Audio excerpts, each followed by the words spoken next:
সুরঞ্জিত সেপ্ত আসেন, আমি আপনাকে বলি বলি আমি আপনাকে।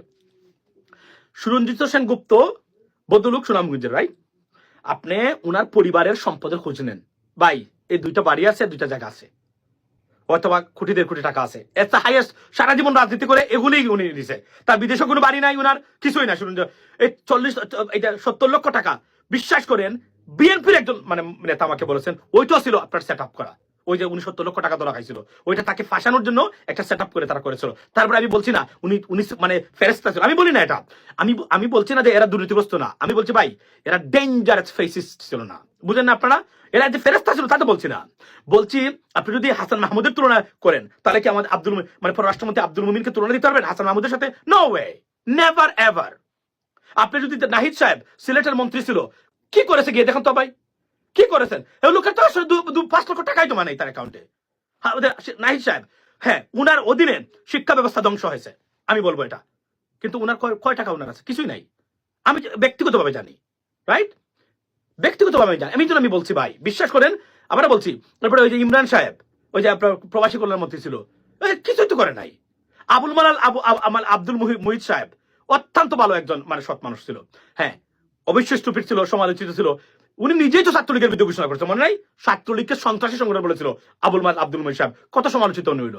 That's the bottom line. আর সাইফুর রহমান সাহেব রাজনীতির বীর পুরুষ, মহাপুরুষ। He is the pioneer of politics. Unbelievable. Humayun Rashid Chowdhury, the most respected individual. Abdul Samad Azad, বলেন কি দুর্নীতি করেছে উনি?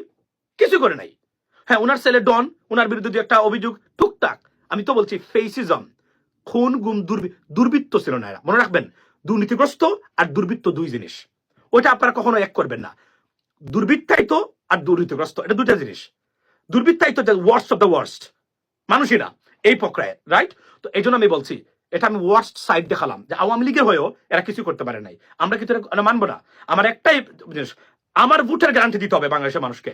বাংলাদেশের মানুষকে তার বিচার চাওয়ার অধিকার দিতে হবে, এবং বাংলাদেশের মানুষকে তার গণতান্ত্রিক অধিকার প্র্যাকটিস করার কোন নেতা বা নেত্রী, কোন পেশি শক্তি, কালো টাকা যেন পাওয়ার যেন কোনোভাবে বাংলাদেশের মানুষকে তার ভোট নিতে প্রভাবিত না করে।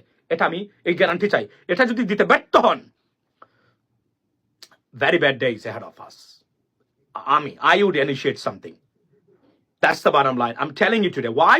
Because we are fed up of it. We are sick of it. এই গভর্নমেন্ট তারা কি করলো? তারা দেখেন 2 জন উপদেষ্টাকে, তারা 5 জন উপদেষ্টাকে অনতিবিলম্বে আপনারা পরিবর্তন করতে হবে। আর না হলে এটা পরিবর্তন করতে পারবেন না আপনারা। আলী ইমাম সাহেব আওয়ামী লীগের প্রেতাত্মা, কিভাবে থাকে এই সরকারে?